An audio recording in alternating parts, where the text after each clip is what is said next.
Water has always been a critical concern in our state, and it's especially important topic to address now. Last August, our city manager officially declared stage 1 of the city's drought management plan as a direct result of the Colorado River Tier 1 shortage that was declared by the Bureau of Reclamation. So how has Scottsdale prepared for this shortage, and what should we expect from this shortage? Today, we will hear from our water policy manager, Gretchen Baumgardner, to find out. I'm going to give you a quick intro for Gretchen. She is our, as I said, water policy manager. And in that role, she's responsible for managing the city's water resources portfolio and ensuring the city remains in compliance with the Arizona Department of Water Resources assured water supply. She also manages our conservation staff, and she is the advisor to city leadership regarding regional, state, and local water issues, as well as legislative issues that may impact the city. Gretchen holds a Bachelor of Science degree. Sorry, I lost my notes here. A Bachelor of Science in Agriculture and Biosystems Engineering from the University of Arizona, and a Master of Science in Water Resources Engineering from Arizona State University. And it looks like we saw the quiz results. So with that, I'll turn the time over to Gretchen. Thank you, Holly. I'm gonna share my screen.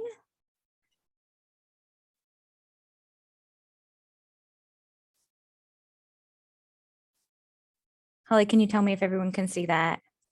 It looks good. All right, excellent. So we'll just get started. So today, the agenda on tap for today is going to be, I'm going to briefly talk a little bit about Scottsdale, but the main meat of what we're talking about today here is going to be the Colorado River Tier 1 shortage, as that's a critical issue here in the desert Southwest and the state and Scottsdale. I'm going to talk about Scottsdale's Central Arizona Project supply, our Colorado River supply, Scottsdale's reduction because of the shortage, and then our drought management plan, and then a lot of our conservation efforts, both ongoing and new ones, and what we plan to do in the future. So let's talk a little bit about Scottsdale. As you know, Scottsdale is long and skinny. We start there down at the bottom in South Scottsdale. Bordering us is Tempe there, almost to the 202, about McKellips, and it goes almost all the way up to Carefree. This creates interesting components when we're talking about moving water because of our elevation gain, but also the number of components of our water resources portfolio. Down there in the blue section of this map, you can see down there, that's what's called on project. So that's our that facilitates our access to our Salt River project water. And I'll go into that little bit detail the next couple of slides. Scottsdale currently, based on the last census, is roughly 250,000 folks. We're just a little under that based on the last census. And the Maricopa Association of Governments have us at build out about a little over 300,000 folks in population in our city. So we have some room to grow here into the future. Our water accounts are around 93,000 individual water accounts. Now that includes both single family, multifamily, and commercial industrial accounts. We have the individual accounts are overwhelmingly single family resident. There's a different component when we're talking about the actual usage of water, depending on what class of customer we're talking about. Our deliveries in 2021 was around 83 million gallons per day, or 92. Oh, I forgot a zero there. My apologies. 92,000 acre feet of water. Now, when you talk to someone in the industry, water industry, we all tend to use different units or nomenclature. So if you're an operations folks, when you're talking about sizing pumps and pipelines and treatment facilities, they talk in million gallons per day, or MGD. Water resource folks like myself, we talk in acre feet per year, or acre feet of water. And that's exactly what it sounds like. It's 1 acre, a foot deep of water. An acre foot is about enough to supply one Scottsdale family of 4 for a year. So I'm going to just briefly touch on our water resources portfolio. I want everyone on the phone call to know that about a year ago or so, I did a really great in-depth presentation about the full extent of our portfolio. It's on our YouTube station. It's about 45 minutes long, and it goes into a little more in depth than I'm going to go into today about each different component of our water resource portfolio. But this slide right here represents our assured water designation. And this designation is given to us by the Arizona Department of Water Resources. And they're the governing body of the state that governs our water resources and our groundwater resources. We have to redo this designation every 15 years or so. The 2014 designation was an intermittent designation as we added our Harquahala water to it. Our next designation is up in 2025, so we'll go for redesignation. There are a number of components to a water resource portfolio. We're a desert city, just like all the cities around us. We have to have diversification in our portfolio. I like to use personal finances as a really great proxy to explain water resources. It's a really great method to understand how we move water around, but also how we save water as well. So we have a groundwater component to our assured water designation, and that makes up of three different areas. One is our groundwater allowance, and this is something the Arizona Department of Water Resources has given those designated cities as being physically available underneath our feet. It's still mined groundwater, but we legally have access to it. The other component is what's called incidental recharge, and this has also been given to us by the Arizona Department of Water Resources, and this is what's been tabulated and calculated as having incidentally been recharged into the ground, whether it's from rainfall or whether it's from irrigation purposes and seepage into the ground from irrigating turf. Now there's a small percentage of that happens that actually gets in the groundwater. The majority of it will either be uptaken by the plant or evaporated into the air. We have what's called a long-term storage account, and what you should know about the designation is it's peanut buttered across 100 years. You have to have 100 years. So our long-term storage account is basically like our savings account. That's our recharge that we put underneath our ground, and we get credit for that. So that about 1,000 acre feet is peanut buttered across a 100-year period. Our Central Arizona project supply is around 81,000 acre feet, a little bit more than that, and I'll go into detail on that one. Our Salt River project is 19,000 acre feet, and that's both surface water and groundwater. So I only like to look at the surface water component of that. And that, again, is only used in South Scottsdale. We have what's called NCS supply. And then we have Harquahala water, and we don't have access to that yet. That's over in the West Valley. And then we have our reclaimed water. So collectively, we have 140,000 acre feet of water that's legally available to us. So you can see, I'm actually going to go back one slide. You can see in 2021, when we used 92,000 acre feet, in our water resource portfolio, we have above and beyond what our current demand is. Now, this is our designation, so that's our legal access, but it does, certain components of these can ebb and flow from year to year. So currently in 2021, so what's the makeup of our actual supply when it comes to deliveries? Our supply is overwhelmingly Central Arizona project supply, Colorado River water. We deliver about 75 to 76%, and that does ebb and flow from year to year, a little bit, percentage here or there. Of our supplies is Colorado River supply.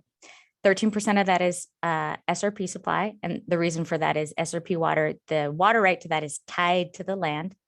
Again, if you want to watch that water resource presentation I did about a year ago, it really explains exactly why that SRP supply can only be used on that land, but it can only be used on those lands in South Scottsdale, the same for any other city that has access to SRP supply, that right is tied to the land.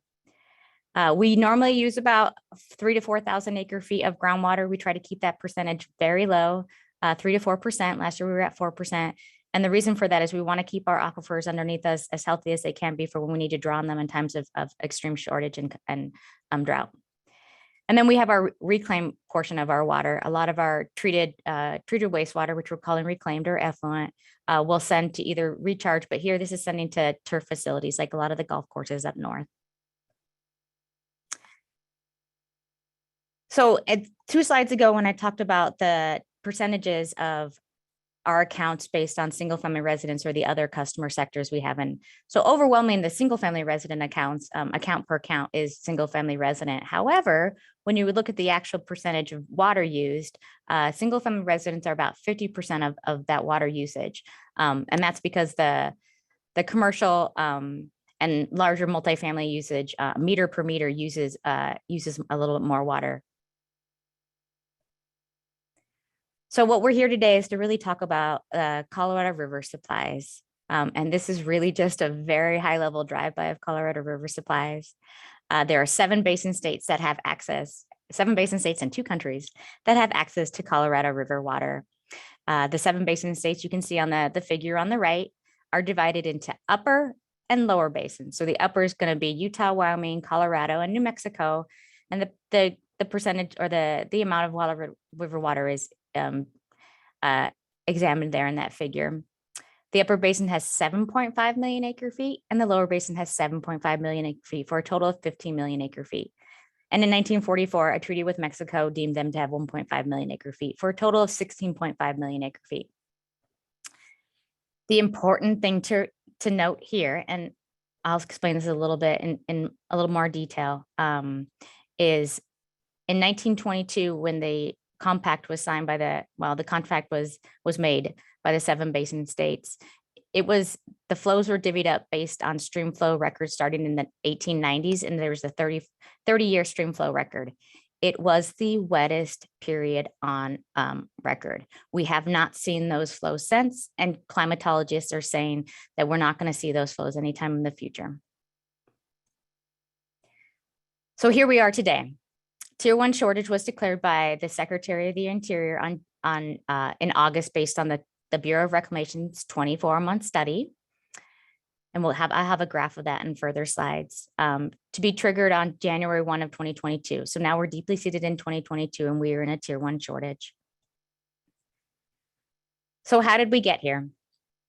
Well, this figure on the left is the elevations of Lake Mead. Now, Lake Mead, if you've ever driven to Vegas, you see Lake Mead and Hoover Dam there. Lake Mead is the governing reservoir that triggers any of the shortages on the lower basin on the system. As the elevations past demarcation lines of shortages triggered, you can see that tier 1 shortage mark at 1075 has been triggered. You can see over the last 23 years, the reservoir has steadily declined, and that's because we're in a long-term drought. What's more, as I mentioned a second ago, the climatologists are seeing evidence of climate change in what's called aridification. So a different cycle of climatology. The springs are coming sooner. They're coming hotter. The soil moisture at the beginning of the winter season is drier, which means the snow gets soaked up into those soils instead of becoming runoff. So they're seeing the aridification of the climate, which means you're not getting as much runoff and you're not getting as much snowpack. And as I mentioned a second ago, there's a structural deficit in the system. Each one of the basin states would divvy up water that is just not a part of the system. So what do the shortages look like for the lower basin states? And I'm just going to talk a little bit about the lower basin states here because they're governed a little bit different than the upper basin states, and we are a lower basin state in Arizona. The figure on the left is just a representation of Lake Mead. And as the elevation goes down within that reservoir system, it triggers those different tiers. So since 2019, we've actually been in a tier 0 based on the drought contingency plan that was signed in 2019. And there's a tier 1, 2, 2B, and 3 with each successive lowering of the elevation of the reservoir. The map of Arizona on the right are the different bubbles of how much we are shortage how much we are cut in a shortage. The blue bubble is where we're at right now, which is a tier 1. And so we're cut 512,000 acre feet. Now, Arizona has access. I'm going to go back here.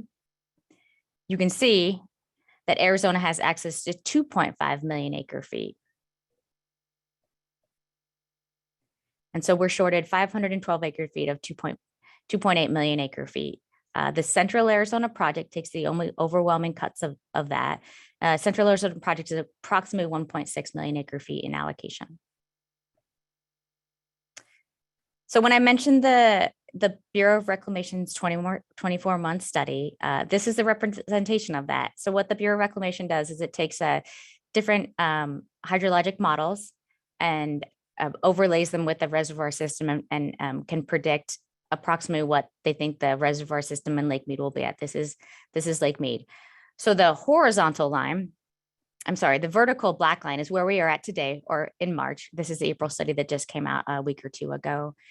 And the dotted horizontal lines are the elevations of Lake Mead. The dotted blue line is the elevation of Lake Mead if we were at 90th percentile in hydrology, which means it's a really great wet year with lots of snowpack and it's actually coming into runoff. The dotted green line is the 50th percentile, they're the most probable, and the dotted red line is the 10th percentile, which means it would be a dry year, not very much snowpack and not very much runoff. So here's what tier 1, the elevation of Lake Mead, 2A, 2B, and 3.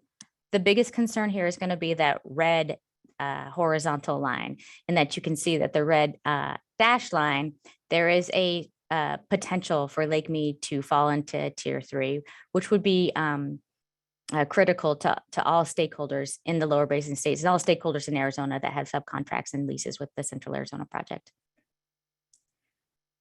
So the other reservoir that we're also concerned about, and actually has started in the last several months and currently to be even more of a higher concern than Lake Mead, is Lake Powell. Lake Powell is up near the town of Page, and also helps govern what the upper basin has to pass water into lower basin.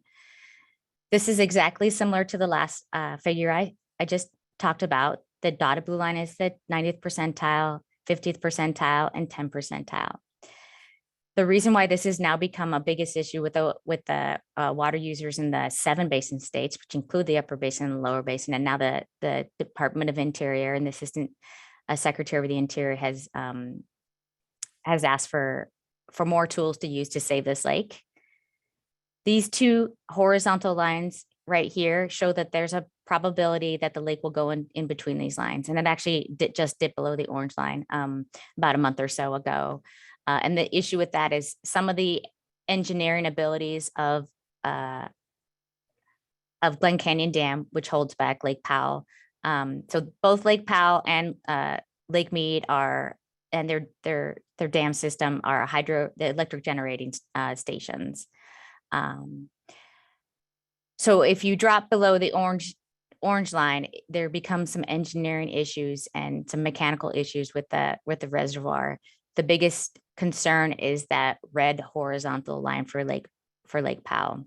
That is minimum power pull, which means if that reservoir drops below that line, you cannot generate electricity at that dam anymore, which is a big deal to the power grid and a big deal to the upper basin.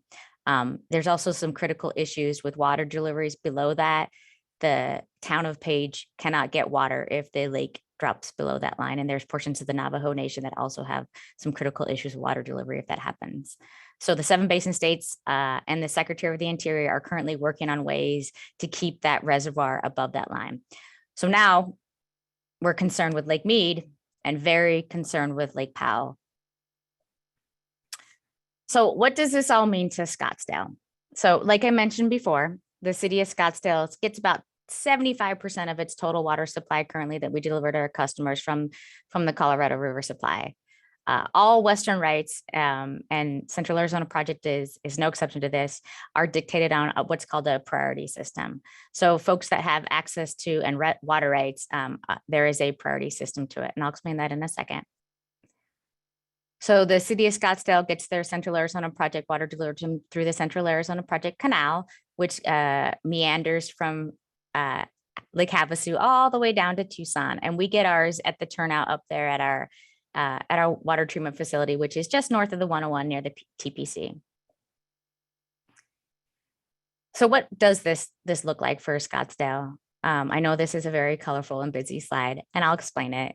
The figure on the right is what's called the Central Arizona Project Priority Stack.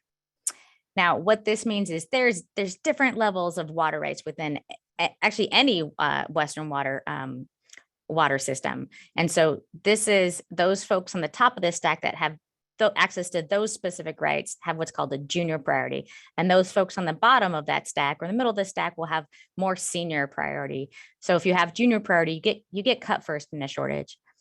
You can see the down arrow that says 512,000 acre feet. That's that tier 1 shortage that just got triggered in January 1 of 2022. So all those folks on the top of this stack that own water that have a junior right have now been cut into tier 1.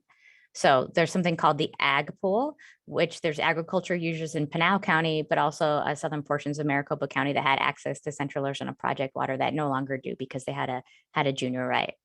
And there's a long history in that.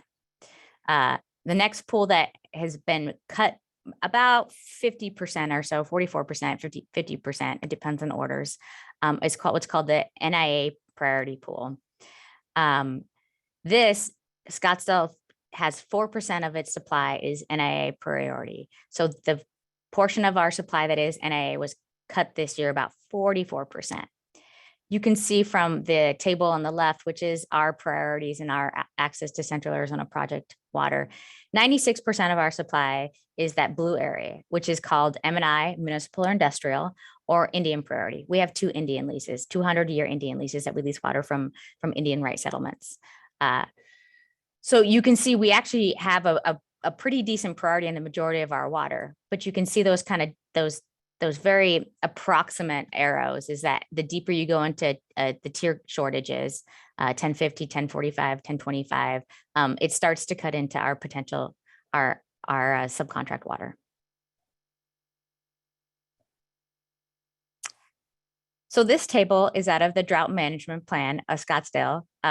We went to council back in November of 2021 and updated our drought management plan. Now, per statute, all providers have to have what's called a drought preparedness plan. This is our drought preparedness plan. We call it our drought management plan.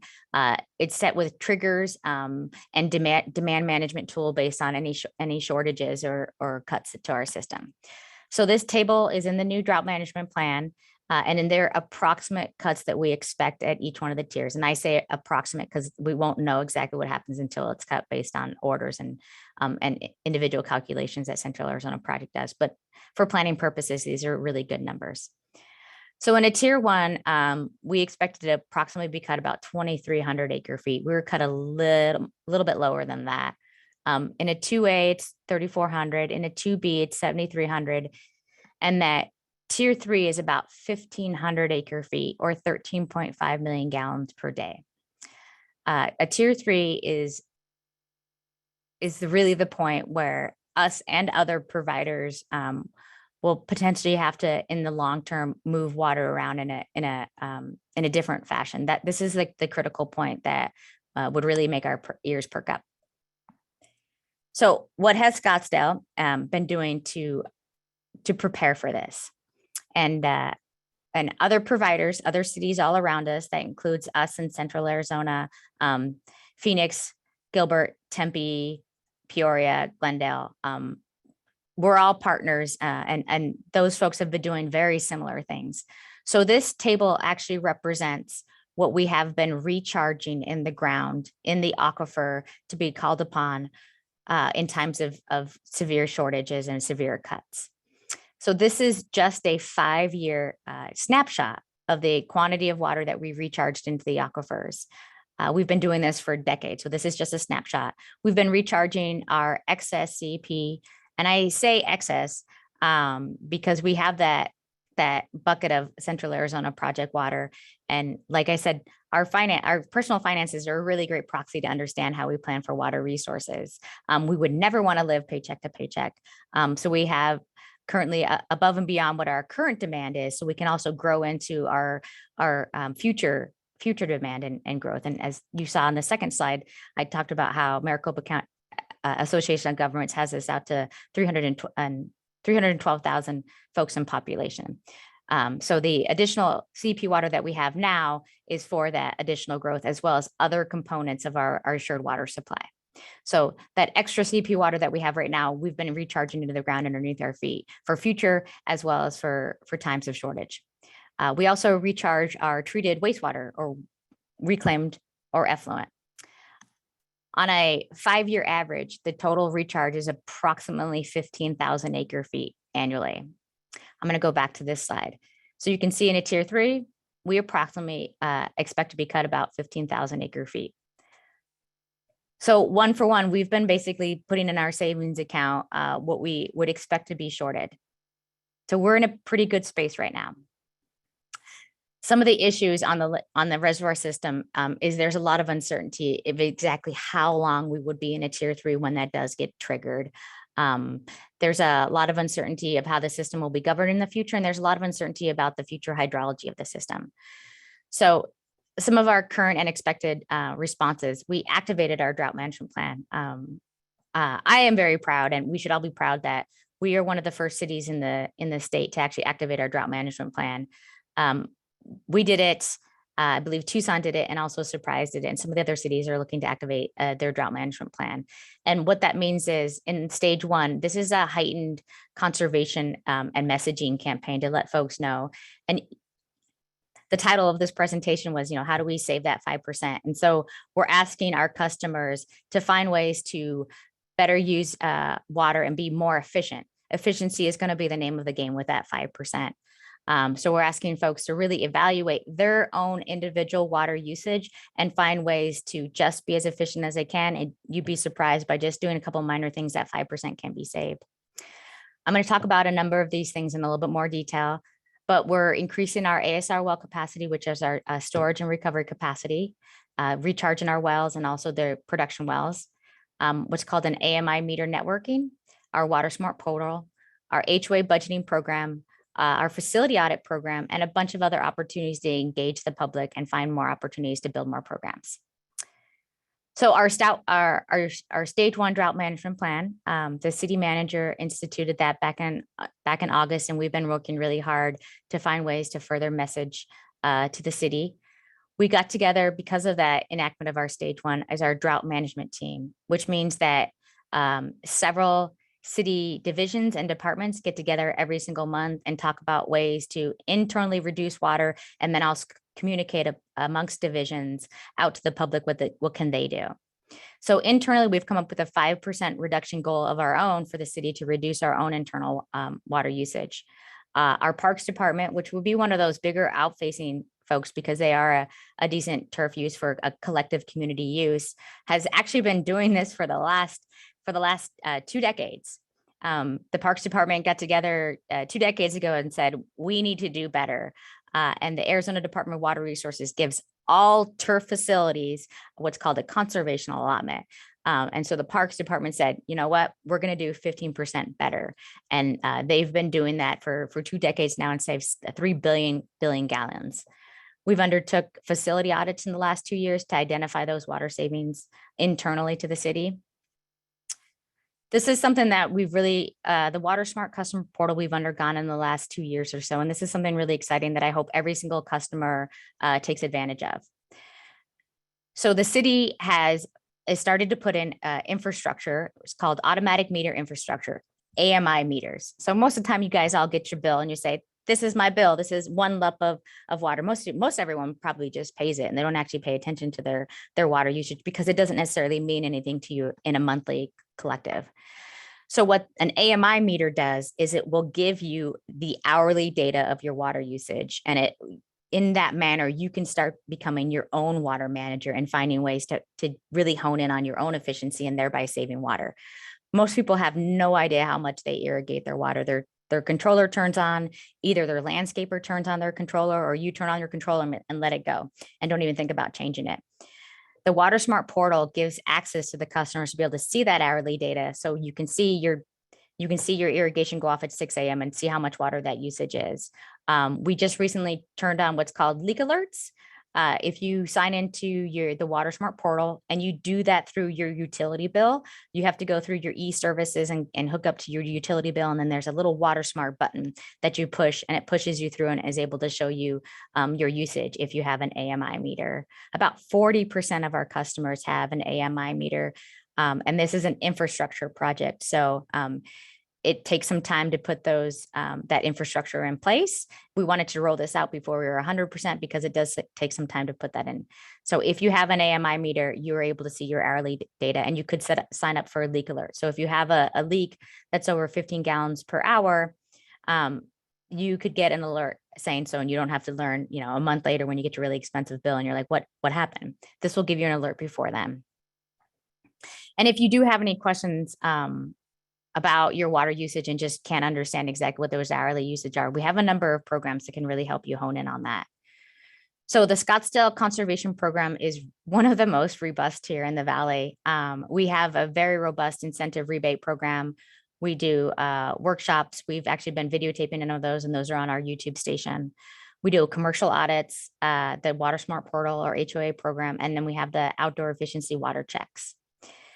Those incentive rebates include anything from toilets to smart irrigation controllers, to pool removers, to water softener removals, to that turf removal and turf conversion rebate. And what's exciting about that turf conversion rebate is we're actually looking to increase that dollar amount for the turf removals starting July 1. So we've doubled that amount for those turf conversions. If you open up your Water Smart account and you're like, this looks like I use a lot of irrigation water, but I honestly don't know. I have experts on my staff that could come free of charge to your home and talk to you about your outdoor water usage. You took that quiz at the beginning of this presentation, and most people don't actually understand how much water they use outside, and that a lot of times we probably use a little bit more than we necessary for the plant material that we have. So I have expert irrigators and expert horticulturists on staff that can come out and talk about your specific water uses and how just a couple of tweaks could really get you down to that 5%. We have a commercial audit program, and I talked a little bit about this actually on Tuesday. I did a similar presentation like this to Experience Scottsdale, and we've been going around and talking to a lot of the commercial customers in town. Is we have a commercial audit program. Well, we'll come out to commercial entities and talk through ways that they can be more optimal and efficient with their water usage. During COVID, we had to pivot because it's COVID, and we couldn't go into any facilities, although we were able to do both targets in town, and that was really excited.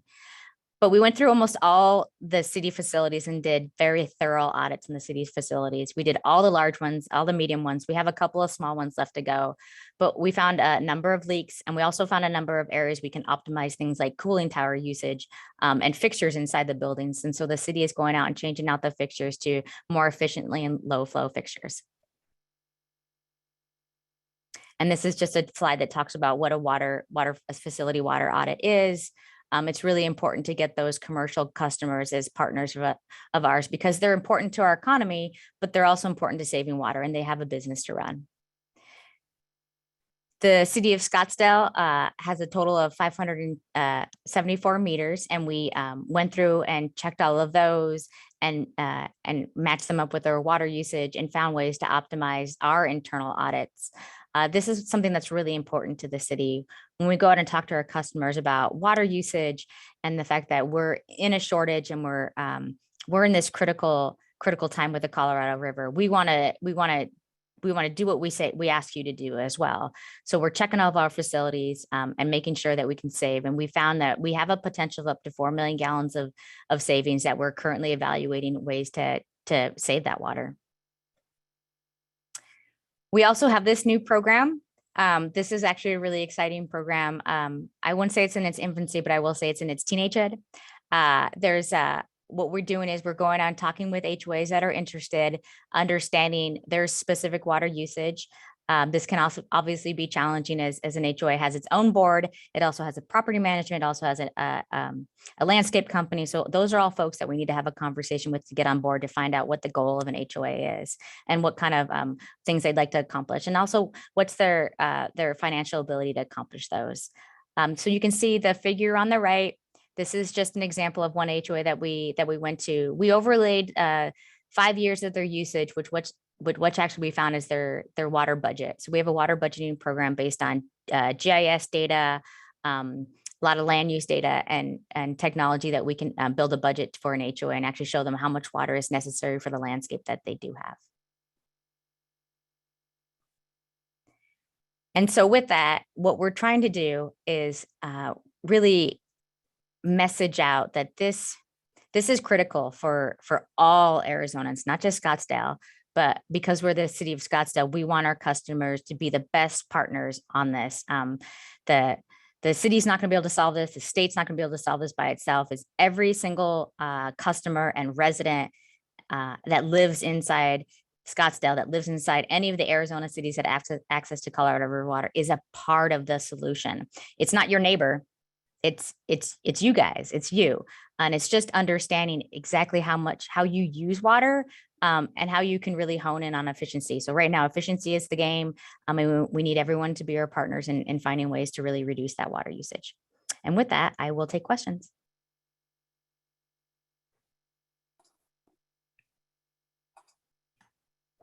Wonderful. Thank you so much, Gretchen. That was a lot of information in a short amount of time. I'm going to take a look at what questions have been posed to us. First, Kathy, you just mentioned that you provided a wonderfully clear and comprehensive presentation.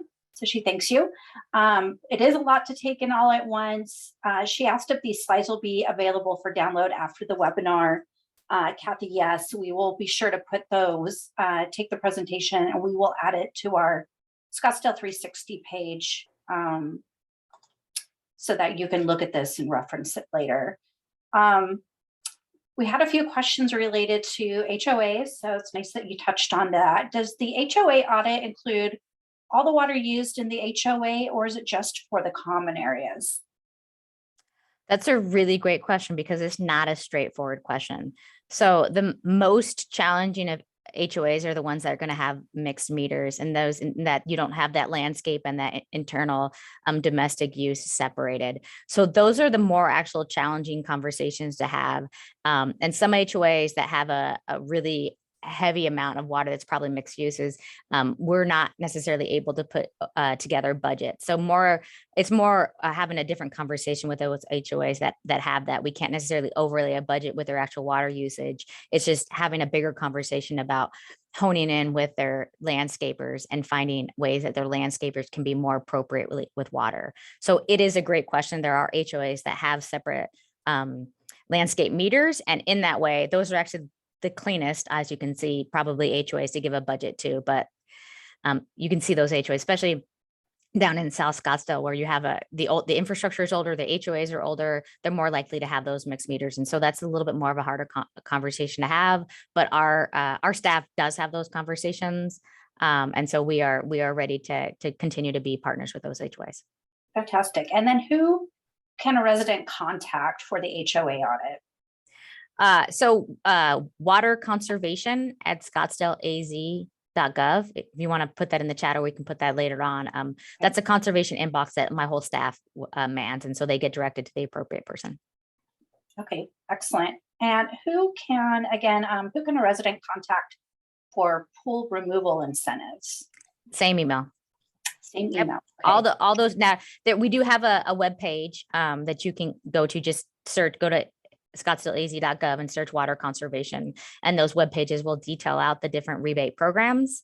And so that's a really great first resource. But if you just have any questions, that inbox, any conservation programs, the whole staff mans that inbox.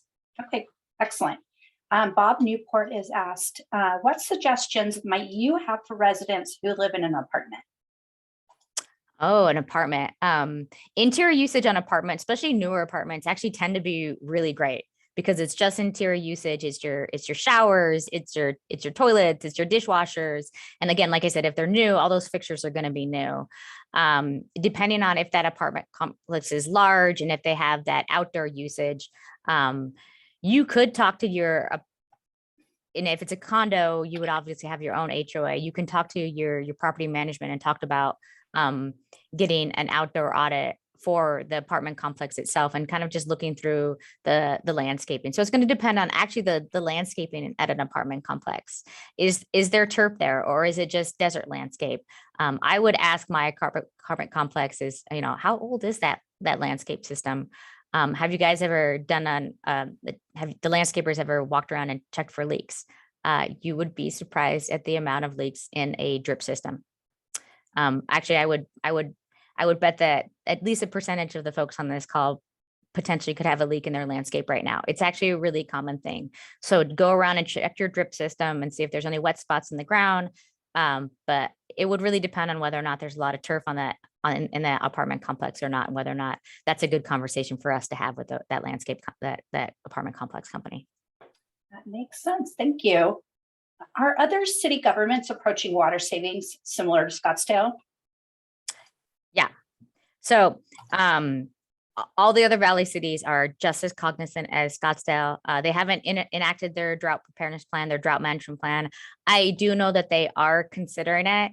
I'm going to talk about per statute and per governance system, and then also what they do. So per statute and per law, we all have to have some kind of conservation program in place based on what our customer needs are. Now, I will say that a lot of us actually do above and beyond what's statutorily required. So for like Scottsdale, I think we're statutorily required to have 15 best management practices in our conservation program, and we have 25 to 30. It really depends on what our customer bases are. And a lot of the other, and I know a lot of the East Valley cities pretty closely. So I know a lot of the East Valley cities are in very similar boats. They have similar conservation programs, and we all talk amongst ourselves. And like I said, no one is an island amongst themselves. What happens to someone else will spill over. I know if you work in Scottsdale, maybe you live in Tempe, maybe you live in Gilbert, or you live in Scottsdale, maybe you work in Phoenix. So there's boundaries, but then sometimes there are no boundaries. So the other cities are absolutely aware of this and doing as best that they can to plan for this, and they have their own conservation programs. Okay, and then what would be the steps Scottsdale would take if we're moved into stage 2 or stage 3 of water restrictions? So a tier 2 shortage in the Colorado River wouldn't necessarily trigger our stage 2 in our drought management plan. There's a potential of a tier 3 triggering it. However, that is a council decision. So it's hard for me to say if and when that would be triggered, because that's a bigger policy decision by city leadership. Mandatory cuts is also a bigger determination by city leadership. The state of Arizona and those municipalities, this is new territory for everybody. We haven't been in this boat. So there'll be some learning curves, exactly what we need to do and will be most effective for our community. So I think that's the thing that we need to understand. I know that there's been some news articles with California, and I know that Las Vegas and the Southern Nevada Water Authority has their own programs. So as Scottsdale, we need to evaluate what is right for our community, but also really turns the dial for our community. What could be right for California, a California community wouldn't necessarily be the most efficient here or effective here. So over the coming years, us internally as a city with the drought management team, the different divisions and different departments really need to understand what that could look like. There is no answer of what that is going to look like or when or if that does happen. I know that's a really unknown uncertainty, and that's not comfortable for folks to hear. But we're in new territory, and we ourselves don't understand what a mandated item could be. So what we're asking people to do is voluntarily be as efficient as they can. And obviously, when we get to that point, public input will be a part of the component of what is decided. Okay. And we've had several questions that relate to growth, which we hear a lot about as well. But how do we balance new construction, new building going on in the city with our water use? And kind of to add on to that, we are doing a lot to save water, but based on the diminishing water availability in the face of increased population, is there a point of no return to where people will stop moving here or people will need to move? Oh, that is a big question. We are not the only city that is getting that question. That is not a Scottsdale question. All of our other neighboring cities get that question as well. And I'm going to tell you, it's not an algebra answer. It's a calculus answer. It is not straightforward. So we talk about when we plan our water resources, and we've been doing this for decades and decades, and we evaluate it quite often. So when we're planning for our water resources, we do that inside of our integrated water resource master plan. We do that every 5 to 6 years. We're actually just at the tail end of this one. We take the general plan land use, which we all voted on. I don't know, it was 6 months ago. Time flies. We all voted on the recent general plan, which has land use on it. We take that land use and we overlay it with current demand, and we do a very sophisticated calculation on what particular land use water could be using that are currently not developed. And then we project that out in the future, a bunch of different scenarios, and we overlay that with our water resources, and we do some drought scenarios in it. And we find out ways that how resilient and how robust is our water resource plan. Now, that does not necessarily account for redevelopment and rezoning. So that is a little bit of a question mark. However, when we do those master plans and we overlay that with the land use, like I said, with our robustness and our water resources, we don't live paycheck to paycheck. So we try to be, we diversify. to build out, and also those when we develop those parcels. Now, there is a lot of uncertainty in the system, so it's very complicated to understand what the future can look like, both with redevelopment and also both with our water resources. So we try the best we can do to find a bunch of different scenarios and overlay with the land use and try to overlay the robustness of our water resources. However, what we need to do, and other valley cities are approaching this similarly, is growing smart, is what really suits our community needs and use and serves our broader community and a number of uses that we want inside our community.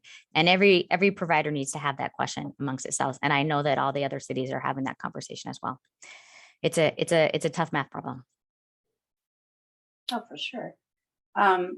You mentioned Scottsdale has identified 4 million gallons of potential savings over what period of time? Well, some of them would be basically instantaneous. We did see a number of leaks that we found at facilities. So it's hard to project that over the life of the actual facility because it is a leak. And then some of them are just fixtures. So it would really be almost a snapshot in time. It's one of those things that it's not an easy calculation. So it would just be, if we project it out, it would not be on an annual average. So it's just one bucket of water. Okay. And has there been any recent federal input from the U.S. Department of the Interior on our drought management? On a Scottsdale's drought management plan? No, not necessarily. But I do know that the state and the federal government are in close conversations. And now, my level, I'm not necessarily privy to those conversations, but the Arizona Department of Water Resources and Central Arizona Project are in constant conversations with the Department of the Interior and the Bureau of Reclamation, and then all the other basin states, with a high emphasis on the lower basin states, which, California is a big partner of ours. So those conversations are being had. And I know that the other basin states do look to see what Arizona is doing and how they trigger their drought management plans. So I think it's an important message to showcase to all the other states that we're trying to do the best we can. Mm-hmm. A few questions again relating back to HOAs. Is there any way to publish water consumption by quarter for homes in an HOA? This person stated it would be helpful to an individual homeowner to understand how their usage compares. Comparative tools. We, in the Water Smart portal, there was a comparative tool that we piloted back in 2016, and some people didn't completely like that. If there is appetite for something like that, we can have a conversation. So Water Smart is a tool and a software package that is created by a software company that's not internal. So if a comparative to a similar neighbor would be helpful, that would be something that we could talk to Water Smart about putting into the portal. But we currently don't have that because we got some feedback that some customers don't particularly care for that. Okay. And then just a couple of questions specific to HOAs and metering. How can HOAs get AMI meters? I'm not asking that. I'm not sure what those are, but and then also, is it good to have meters that monitor house units and common grounds separately? What is the cost to install separate metering? I don't, off the top of my head, have the quantifications of what it costs to install a landscape meter. It can be quite costly. You would really need to understand the actual internal piping of a HOA to really understand the entire cost to separate domestic with outdoor usage, which can be quite costly. If you would like your HOA to really understand its water usage, we can talk to an HOA, but it has to be either the board president or someone on the board. So if either you're a board member of an HOA and want to have a conversation with us and really understand how you could hone in on sub-metering, a separate metering, your landscape, that would be amazing. Contact us. If you're not on the board, we can't completely talk to you about this. So I would have a conversation with your HOA board members and get them interested in some of these water saving techniques. Okay. And then one participant wanted to know if you've had an opportunity to engage with McCormick Ranch. There are a lot of HOAs in McCormick Ranch. What most people don't understand, and honestly, before I got to Scottsdale, I don't live in an HOA, and so I didn't understand this. But HOAs have sub HOAs. So when you say McCormick Ranch, that is a bigger, broader question. We do have relationships with some of the sub HOAs in McCormick Ranch. I guess I would want to understand is where you were going with that question. Okay, I think the person was just wanting to know if you've talked to their specific HOA. So, oh, the main one, he says. So we can, Michael, we can follow up with you on that to get you more information. Yep. Is it possible to schedule a virtual education session for an HOA? If they would want it virtually, absolutely. Yep. Great. And we've mentioned the terms efficiency and savings within the presentation, which seem pretty basic. This person would like to know if we're trying to reduce needless waste. So in conservation, when we talk about water usage, we talk about and this is kind of a industry-wide understanding. Southern Nevada Water Authority, folks in California use this nomenclature too. We talk about functional versus non-functional water usage. So when you look at turf, you're like, oh, look at all that turf. Turf is a decent water user. So I'm going to use turf as the proxy here, guys, because there are other water usage. So let's talk about those areas of turf that is functional. If it's a community amenity and you have a decent amount of community citizens that use that turf, then there's a functionality to it. If it's a piece of turf, and I'm going to use strip turfs because we're actually trying to address this with strip turfs. If you see that piece of turf that's between the sidewalk and the roadway, no one steps foot on that ever except for your landscaper. That's non-functional turf. So we like to talk to residents about the functional uses of water versus those non-functional, more aesthetic uses of water. And if you have a functional use, and even though if it's a water use, how does the community use it? How much of the population finds the functionality in it? So we want to first define the functionality of it and then define the value of the community to it and have a conversation with how to hone in water usage. So it's really an individual, and if we're talking about HOAs, it's really, or even a resident or a commercial property as well. We can talk about commercial properties. What is the value to that commercial property for that use? And then we really try to hone in and try to reduce water based on the value of that commercial entity. And how can homeowners sign up for the metering that supports automated meter information? So the automated meter infrastructure has to do with there's a supply chain issue. So whether or not we can get the infrastructure right now, it's been slow going. And then putting them into the system, there's a specific methodology. So it's not necessarily anyone requesting an AMI meter. It's about a specific way we launch it into the area, and there's something called a collector and repeater that you have to be able to put up to be able to collect that signal, and you have to have that infrastructure in place. So if that infrastructure is already in place, it's easier to put a meter in the city. So there's a lot of components. If you want the city to look at putting an AMI meter at your HOA, first of all, I have a conversation with your HOA and look into your billing records to see if there's already an HOA AMI meter already on your meter.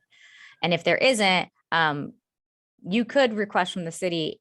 They're just not necessarily going to be able to do it or not, depending on the infrastructure needs, but you could request it. Your HOA would have to do that.